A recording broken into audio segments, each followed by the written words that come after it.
Ito, pangatlong NMAX ng ganito, gray. Ang nangyari dito, tropa din natin to. Kita mo naman belt niya, oh. Paano pa siya makauwi ng Cavite? Oh. Binigyan natin. Tulungan natin yung ating tropa. Ayan, oh. Emergency.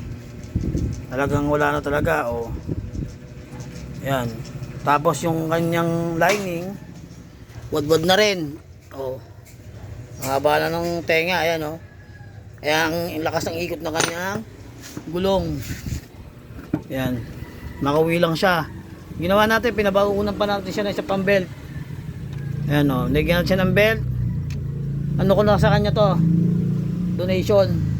Hindi naman masama yung donation sinasabi. Ito, pinabaunan pa natin isa pang belt.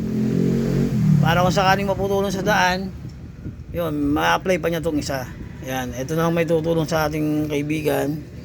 Matagal na natin customer to, taon na rin. Ayan, ganoon talaga ang gulong ng buhay natin. Kaya kailangan marunong tayo mag-tulong. Ayan. Maraming salamat sa iyo, pre. Ingat ka sa pag-uwi. Pumunta Cavite. Ayan, ari sa iyo.